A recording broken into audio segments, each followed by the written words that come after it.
بسم اللہ الرحمن الرحیم الحمدللہ وکفا والصلاۃ والسلام علی سید الانبیاء والمرسلین۔ یہ مکتوب شریف دفتر اول کا مکتوب نمبر 126 ہے، جو حضرت میر صالح نیشاپوری رحمۃ اللہ علیہ کی طرف لکھا گیا، اور اس میں آپ نے یعنی کہ حضرت امام ربانی مجدد الفسانی رحمۃ اللہ علیہ نے طالب کے لیے یہ ضروری قرار دیا کہ وہ اپنے باطن سے تمام باطل الہوں کی نفی کر دیں۔ آپ ارشاد فرماتے ہیں کہ سعادت و نقابت دستگاہ، اے سعادت اور بزرگی اور شرافت والے میرے دوست، طالب راہ بایت کے اہتمام در نفی آلائے باطلہ آفاقی و انفسی نمائے، کہ طالب کو چاہیے کہ وہ اپنے ظاہری اور باطنی تمام یعنی کہ انفسی ظاہری، آفاقی اور انفسی اپنے باطنی تمام معبودوں سے خلاصی کر دے، اور اپنے آپ کو اپنے اندر اور باہر کے تمام معبودان باطلہ سے الگ کر لے، اور ان کو اپنے ظاہر اور باطن سے ہٹا دے، صفائی کر دے۔ بدر جانب اثبات معبود بحق جل سلطانہ، ہرچہ در حوصلہ فہم بدرہیتہ وہم درآید، آن رانیز در تحت نفی داخل سازد۔ اور جس وقت وہ معبود برحق جل سلطانہ جل شانہ کی ذات کا اثبات کرے، یعنی اس کو ثابت کرنا چاہے، تو اس کے خیال کے اندر، اس کے وہم کے اندر جتنی باتیں بھی آئیں ان کو وہ اپنے خیال اور اپنے وہم سے نکال دے، یعنی باہر نکال دے۔ یعنی اللہ رب العزت کے متعلق اس کے دل اور خیال میں جو جو باتیں بھی آئیں ان کو نکال دے، تاکہ اس کو اپنے جو باطن ہے، اپنے جو قلب ہے، اس کے اندر اس کو صفائی میسر ہو سکے۔ آن را نیز وہم در آن را نیز در تحت نفی داخل سازد، اور ان کو نفی کے اندر داخل کر دے۔ وہ اکتفا بموجودیت مطلوب نمائد، اور اپنے مطلوب کی یعنی رب ذوالجلال کی جو موجودیت ہے، اس کے وجود ہے، اس پر اکتفا کرے، یعنی صرف اور صرف اپنا مقصد اور اپنا مطلوب اور اپنا مقصود رب ذوالجلال کو بنائے، اور اس کے علاوہ جتنے بھی خیالات اور اس کے دل کے اندر وہم آئے ان کو نکال باہر کرے۔ یہ ایک مصرع لکھتے ہیں کہ بیش ازین پے نہ بردہ اند کے ہست، کہ اس کے علاوہ جو راستہ ہے اس کے اوپر اپنے قدم نہ رکھ، کیونکہ اس کے علاوہ جتنے بھی راستے ہیں، یعنی رب ذوالجلال کے علاوہ جتنے بھی راستے ہیں وہ گمراہی کی طرف لے جانے والے ہیں۔ اگرچہ وجود را نیز دران موطن گنجائش نیست، اگرچہ وجود کو اس راستے میں یعنی اس بارگاہ الہی میں وجود کا حکم لگانے کی کوئی گنجائش نہیں ہے، ماورائے وجود باید طلبی، تو اس کو وجود کے ماورا طلب کرنا چاہیے۔ علماء اہل سنت شکر اللہ تعالی سعیہم، اہل سنت کے علماء اللہ تعالیٰ ان کی کوششوں کو قبول و منظور فرمائے، زیبا گفتان کے وجود واجب تعالی زائد است بر ذات ہو، انہوں نے بہت خوبصورت بات کی ہے، یعنی علماء اہل سنت و جماعت نے بہت خوبصورت بات یہ کی ہے کہ اللہ رب العزت کا جو وجود ہے وہ اس کی ذات پر زائد ہے۔ وجود را عین ذات گفتن و ماورائے وجود امر دیگر اسبات نہ کردن از قصور نظر است۔ آپ فرماتے ہیں کہ اللہ رب العزت کے وجود کو ذات کا عین کہنا یا ذات کا عین سمجھنا، اور اس کے وجود کے علاوہ کسی دوسرے بات کا، کسی دوسرے حکم کا ثابت نہ کرنا، یہ صرف نظر کا قصور ہے۔ یعنی حقیقت میں رب ذوالجلال کا جو وجود کسی خیال میں آتا ہے تو وہ وجود ایسا ہے کہ اس کی نفی کرنی چاہیے، کیونکہ اللہ رب العزت کا وجود تو ہے لیکن وہ خیال میں آنے والے وجود سے ماورا ہے۔ اسی لیے علماء اہل سنت و جماعت نے اللہ رب العزت کی ذات سے اس وجود کو الگ شمار کیا ہے، یعنی کہ زائد شمار کیا ہے، اس کے ساتھ اللہ رب العزت کی ذات کے ساتھ اس وجود کے تصور کی نفی کی ہے۔ قال الشیخ علاء الدولہ فوق عالم الوجود عالم الملک الودود، یہ حضرت علاء الدولہ سمنانی رحمۃ اللہ علیہ کے قول کو یہاں پہ کوٹ کرتے ہیں، یعنی اس کا حوالہ دیتے ہوئے کہتے ہیں کہ آپ نے فرمایا کہ فوق عالم الوجود عالم الملک الودود،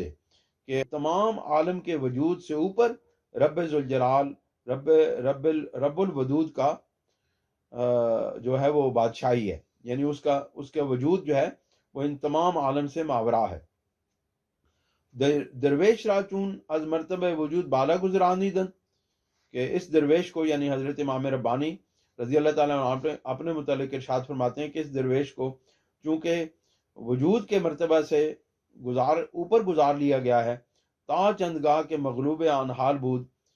خود را از روی ذوق و وجدان از ارباب تعطیل میں یافت، جب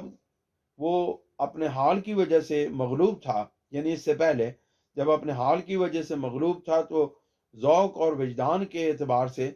میں اپنے آپ کو تعطیل میں یعنی کہ معطل حالت میں سمجھتا تھا۔ وہ حکم بوجود واجب تعالی جل شانہ نمی کرد، اور اللہ تعالی رب العزت کے وجود کے اوپر کوئی حکم نہیں لگاتا تھا، یعنی اس کے وجود کے متعلق کچھ بھی نہیں جانتا تھا۔ چے وجود در راہ گزاشتہ بود، کیونکہ میں نے وجود کے معاملے کو راستے میں ہی چھوڑ دیا تھا۔ در مرتبہ ذات وجود را گنجائش نمی یافت، کیونکہ ذات کے مرتبہ کے اندر آ کر وجود کی کوئی گنجائش باقی نہیں رہتی ہے، یعنی اللہ رب العزت کی جب ذات سامنے ہو، یعنی کہ ذات کے اوپر انسان کا دھیان یا اس کی طرف توجہ ہو، تو پھر وہاں پر اس کے وجود کے متعلق کوئی گنجائش یا سوچنے کی یا خیال لانے کی کوئی گنجائش باقی نہیں بچتی ہے۔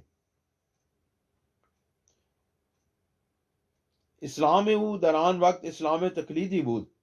اس وقت اس کا اسلام تقلیدی طور پر تھا، نہ تحقیقی، نہ کہ تحقیقی طور پر۔ بالجملہ ہر چیز در حوصلہ ممکن در آیت بطریق اولا ممکن شاید، یعنی کہ آپ فرماتے ہیں کہ مختصر طور پر یہ بات کی جائے کہ جو بات بھی ممکن کے اندر آتی ہے، یعنی کہ جو ممکن کے ساتھ جو تعلق رکھتی ہے، وہ بطریق اولا یعنی کہ وہ اولا طریقے سے ممکن ہی میں شمار کی جاتی ہے۔ فسبحان من لم یجعل للخالق فسبحان من لم یجعل للخلق الیہ سبیلا الا بالعجز عن معرفتہ، تو پھر رب ذوالجلال کی بارگاہ میں جو مخلوق کی سوچ اور فکر پہنچتی ہے، وہ اس کے سوا اور کچھ بھی نہیں ہے کہ اللہ مخلوق جو ہے وہ اللہ رب العزت کی معرفت سے عاجز آ جائے، یعنی رب ذوالجلال کی بارگاہ میں مخلوق کا جو رسائی ہے وہ صرف اتنی ہے کہ مخلوق اس کی معرفت سے عاجزی اور انکساری کا یعنی اپنے آپ کی بے بسی کا اظہار کرتی ہے کہ ہم اللہ رب العزت کی معرفت کو کما حق حاصل نہیں کر سکتے ہیں۔ از حصول فنا فی اللہ والبقاء باللہ کسے گمان نہ کند کہ ممکن واجب گردے، تو فنا فی اللہ کے اصول اور اس کے بعد بقاء باللہ کے مرتبے پر فائز ہونے والے کوئی شخص یہ گمان نہ کرے کہ وہ جو ممکن ہے وہ واجب ہو گیا ہے، یعنی وہ طالب جو فنا فی اللہ اور بقاء باللہ کے مقام اور مرتبے پر پہنچ جائے، اس کو یہ بالکل بھی خیال نہیں کرنا چاہیے کہ وہ اللہ رب العزت کی ذات میں ضم ہو گیا ہے یا اللہ رب العزت کی ذات کے ساتھ متحد ہو گیا ہے، کیونکہ وہ بندہ ہے اور رب ذوالجلال جو ہے وہ واجب الوجود ہے، اور ممکن اور واجب الوجود کبھی یکجا نہیں ہو سکتے کہ آن محال است، کیونکہ یہ بات یعنی کہ جو ممکن کا واجب ہو جانا یعنی ممکن کا رب ہو جانا یا ممکن کا واجب تعالی واجب الوجود کی ساتھ متحد ہو جانا یہ محال ہے۔ مستلزم قلب حقائق اور حقیقتوں کے تبدیل ہو جانے کو مستلزم ہے، یعنی حقائق بدل جانے پر مستلزم ہے، یعنی اس کو لازم کرنے والا ہے، اور کبھی بھی حقائق تبدیل نہیں ہو سکتے۔ پس چون ممکن واجب نہ گردد نصیب ممکن غیر عجز از ادراک واجب جل شانہ امر دیگر نہ باشد، تو چونکہ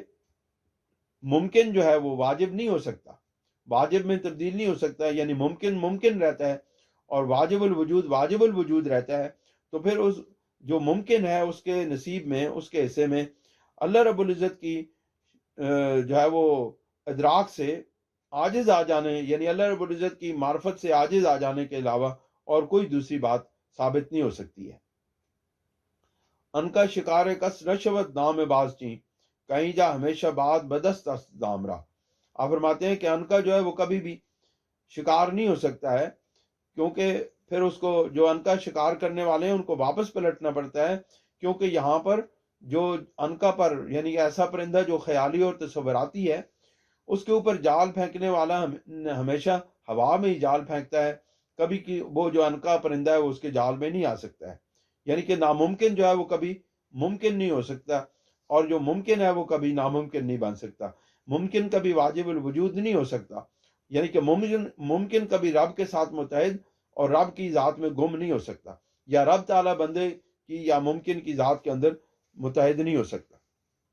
یہ دونوں باتیں محال ہیں۔ بلند ہمت ہمین طور مطلب رامی خواد کہ ہیچ عزو بدست نہیں آید، کہ اس کے لیے بہت بلند ہمت چاہیے تاکہ اس کے ہاتھ میں اس کے علاوہ یعنی مطلوب کے سوا اور کوئی چیز ہاتھ نہ آئے، یعنی اگر اس کو ملے تو صرف مطلوب ملے،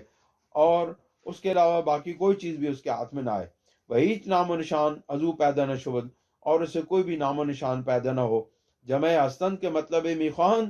کہ آن را عین خود یابند، ایک بہت ایسا گروہ بھی ہے